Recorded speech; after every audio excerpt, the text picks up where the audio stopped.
Trae Pate, a community member who lives in Mantua.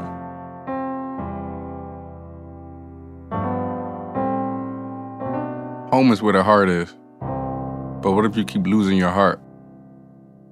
Dad was gone. He was an alcoholic and a soldier in the army. Mom was using drugs. Who was paying attention to me? Was I not enough to keep her home? I felt abandoned. Dad broke all his promises. Parents aren't supposed to lie to you, man. Mom was in rehab. Grandma had to work harder to support the family. Even though I loved Grandma's cooking, she wasn't my mother. All my dad's wrongdoings showed me the kind of man I didn't want to be. Then Grandpa died, and I felt like I had nobody. I wonder why nobody stays. The neighborhood became full of violence. Sometimes I walked down the street and heard gunshots. I don't know if those shots killed any of my friends, but I vowed that I'm not going to let anything happen to my people. I was good in school, ended up going to Cheney University and graduating. But there still was a cloud over me, and I felt like I was in a hole. I started to teach young children in my neighborhood and wanted to give them everything that I never had. My mother came back from rehab, and we got really close. Every day we prayed together in her red Cutlass Supreme before she pulled out the driveway. It was there I learned the Serenity Prayer. Then in 2016, I was going to meet a friend in the neighborhood. We were walking towards each other when I heard about 6 to 7 gunshots ring out. I knew to run through the alleyway, being though I know my neighborhood. But while running, I fell. I tried to get up, but I fell again. When I looked down, there was blood on my sneakers and a bullet in my leg. I had done nothing wrong. Just looked like someone else. After I was shot, I felt the pain for my whole life. I felt it in every step, every motion, and every bit of emotion. I wanted to give up, and I went to a dark place. It hit me that I had to find positive ways to feed my soul, but I couldn't always locate them. The children sent me cards and drawings. Then my mom passed, and the grief became unbearable. I was afraid to go to sleep. I feared my own dreams. I cried all the time and couldn't find happiness. It's hard for me to give up, though. I've been through hell and back a few times. And I always think it'll get better. C.S. Lewis once said, "You can't go back and change the beginning, but you can start where you are and change the ending." Sometimes I visualize a big tree holding me, being the support I need. I lean up against it and let its trunk support my spine. After my mother passed, while leaning against it one day, her spirit visited, and these were her words. Hey, son. I want to start by letting you know how proud I am of you. I see how you help, care for others, and are unselfish. You have a big heart and are strong. You were born like that. I know these last few years have not been easy for you at all. I see how hard you've been fighting. Things in the family have been a challenge. The relationships between you and your sisters have been estranged.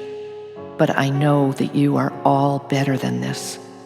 Individually, you're all strong in so many different ways. But together, the force that you are can be so much more.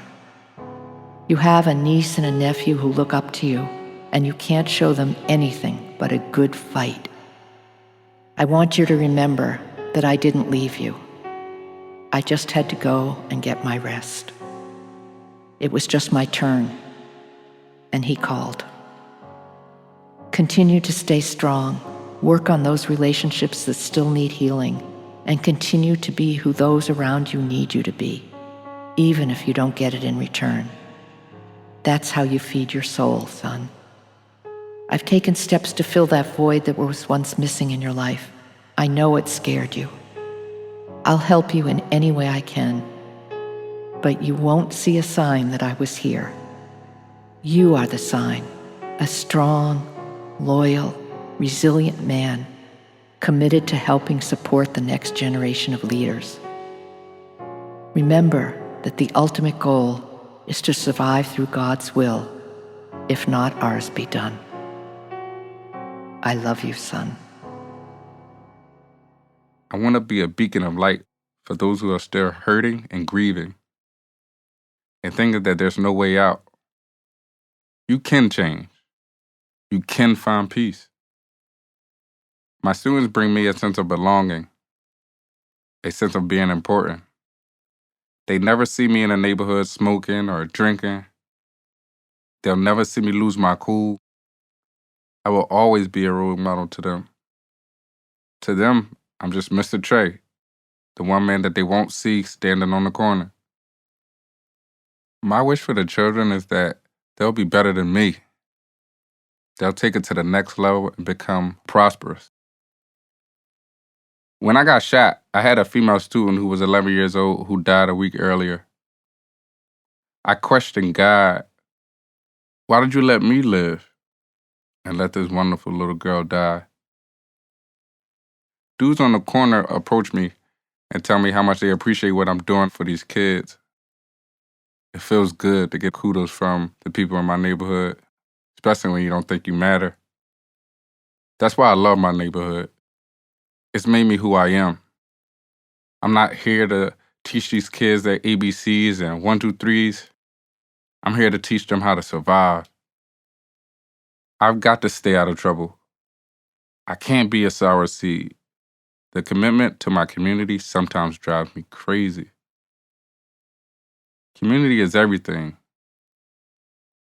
The elderly, Mr. Purdy's Community Center, crack moms, alcoholic dads, survivors, fighters, mothers, daughters, sons, teachers, church members, believers, organizations, block captains, recreation center staff, the mail carrier, poppy stores, the homeless, grandmas, grandpops, the guys that stand on the lot on Mount Vernon Street, old head Buddy who loves to take the kids on the bike rides during the summer, or like Blue, who's like the Robin Hood in the neighborhood, bringing all the goods from the Drexel students to his people.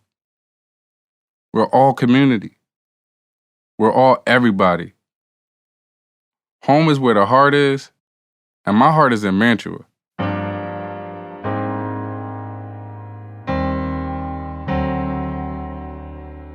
The effects of trauma, what that means to me is going through something tremendous, something life-changing, and it being so life-changing that it made you change the whole way you move, the whole way you react to things. Some of us have traumas that we don't even understand that are traumas. Like some of us walk down the street and hear gunshots and don't budge because we're so used to hearing these gunshots day in and day out. It becomes a game to the point where you hear a gunshot, you naming the type of gun it came from. When you look at it that way, it's like, dang, you don't understand how traumatized you are. Hurt people hurt people. I didn't really understand it at first, like, what? As I grew older and went through things in life, I noticed how hurt I was first. Because the things I used to say to people or do to people wasn't right at all. I was saying stuff and didn't care about how people felt because I was so hurt. But I had to grow up, and when I grew up, I realized what I was doing. And I realized that I had to be a better example for the kids that I worked with or the people I interact with. It's a tough ball game out here for these kids. They go through a lot. Like, I thought I went through a lot. Like, these kids are seeing people murdered, like family members, seeing all types of crazy stuff, and then they still are expected to come to school and get A's and B's every day. How? They waking up and their moms are doped out. Their moms can't feed them breakfast, can't feed them lunch, can't feed them dinner. I know a lot of people care, especially in my neighborhood. Like, we care. It's just some of us just don't know what direction to go in to help someone. Like, some of us can't help ourselves. So how are we supposed to help the next person? At the time I lost my mom, I was in a very dark spot that I wasn't even sure I could make it out of.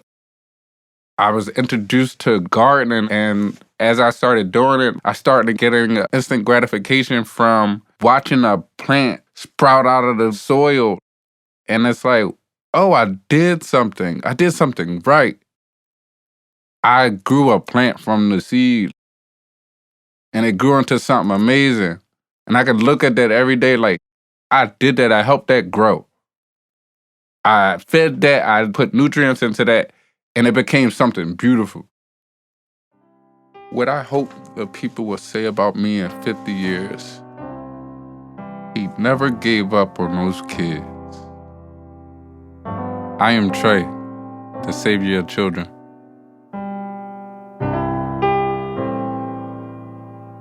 Addressing Community Trauma, Real Stories from the Bottom to the Top project is produced by Mount Vernon Manor Community Development Corporation, the West Philadelphia Promise Zone, and the National Endowment for the Arts. Producer, Donna Griffin. Artistic direction, Taya Sepenuk. Police and trauma consultant, Altavis Love Craighead. Music, Brian Caselli Jordan and Nimrod Speaks. Audio engineering, Mike Moore at Lil Drummer Boy. Through storytelling, this project aims to highlight trauma as a public health issue ahead of encouraging participation in community-based emotional support programming to support healthier and safer neighborhoods. Special thanks to our police and community storytellers, Brian, Danielle, George, Rashid, Rakia, Shantae, and Trae for courageously sharing their lived experiences.